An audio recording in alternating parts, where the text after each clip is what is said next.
चाहिए। मौसम बहुत ज्यादा खराब है।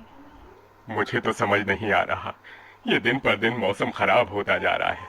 अगर ऐसे ही चलता रहा तो मजदूरी नहीं कर पाऊंगा और घर में खाने को एक दाना तक नहीं आ पाएगा। तभी बहुत तेज आंधी तूफान चलता है। अरे देखो जरा देखो, कितनी तेज तूफान चल रहा है। अरे महेश बेटा, तू झोपड़ी के ऊपर तिरपाल तो लगा कर आया था ना? हाँ बाबा, लगा दी थी तिरपाल। और उसके ऊपर तूने ईंटें रखी थी या नहीं? बाबा, ईंट रखना तो मैं भूल गया। महेश के इतना कहते ही झोपड़ी के अंदर बारिश की वजह से पानी टपकना शुरू हो जाता है। हे भगवान महेश, तूने ये क्या किया? तुझे मैंने कहा था बारिश और तूफान तेज है, तुझे ईंटें रख देनी चाहिए थी। मुझे लग रहा है कि तिरपाल उड़ गई। चल चल मेरे साथ चल। अब तुझे मेरे साथ भीगते हुए मेहनत करनी होगी, नहीं तो पूरे घर में पानी ही पानी भर जाएगा। देवेश इतना बोल ही रहा था कि घर के अंदर वाकई छत से पानी टपकने लगा। हाँ पिताजी, आप सही कह रहे हो, चलो चलते हैं जल्दी से। दोनों बाप बेटा बारिश में बाहर निकलते हैं और झोपड़ी की छत पर तिरपाल को सही से लगाना शुरू कर देते हैं। अरे बेटा, ईंट को अच्छे से रखना, कहीं ईंट गिर न जाए। ठीक है पिताजी, सही सही रखूंगा।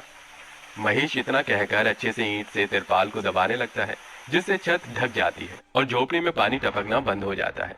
लेकिन इसी के चलते हुए बेचारे दोनों के दोनों बहुत बुरी तरह भीग जाते हैं। अरे चलो बेटा, बहुत ठंड हो रही है, बाहर घर में चलते हैं। चलो, बरसात में मौसम बिल्कुल ठंडा हो गया है। हाँ पिताजी, आपने बिल्कुल सही कहा, चलिए। जब दोनों बाप बेटा घर के अंदर आ जाते हैं तो मेघा उन्हें सूखा कपड़ा देती है और अपना शरीर पोंछने के लिए कहती है। आप लोग अपना शरीर पोंछ लो और सूखे कपड़े पहन लो, नहीं तो ठंड लग सकती है। मेघा के दिए हुए कपड़े दोनों पहन लेते हैं। तभी बीमार शकुंतला बिस्तर पर पड़ी हुई मेघा से कहती है। अरे बेटी, तूने खाने के लिए कुछ बनाया नहीं? माँ, मैं बारिश के रुकने का इंतजार कर रही हूँ। घर के अंदर खाना कैसे बनाऊंगी? सारे में धुआं ही धुआं हो जाएगा।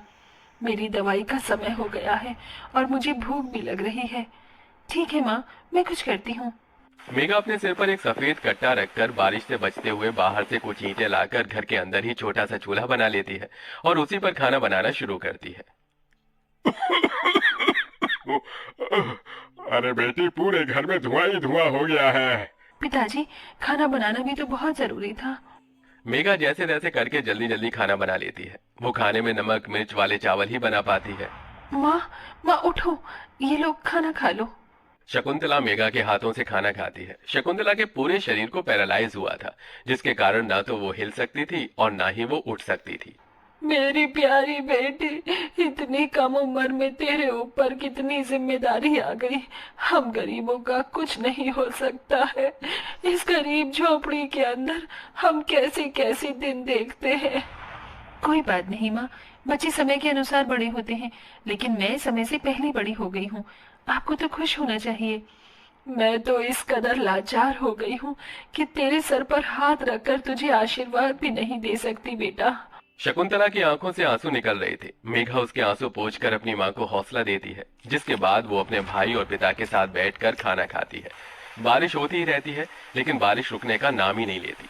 खाना खाकर वो सभी सो जाते हैं। आधी रात के समय जिस तरफ शकुंतला का बिस्तर होता है, वहां पर पानी टपकना शुरू हो जाता है। अरे ये क्या, पानी टपक रहा है। मेघा, मेघा, लगता है सो गई। अब मैं क्या करूं? ये पानी तो धीरे धीरे टपकता ही जा रहा है। शकुंतला रात भर अपने ऊपर टपकते हुए पानी को ऐसे ही झेलती रहती है, जिसकी वजह से सुबह तक उसके पूरे शरीर में बुखार फैल जाता है। अरे, अरे ये क्या माँ, आपको तो बहुत ही बुखार हो गया है। रात भर ये झोपड़ी की छत टपकती ही रही। मैंने तुम्हें उठाने की कोशिश की, लेकिन तुम्हारे तक आवाज नहीं गई।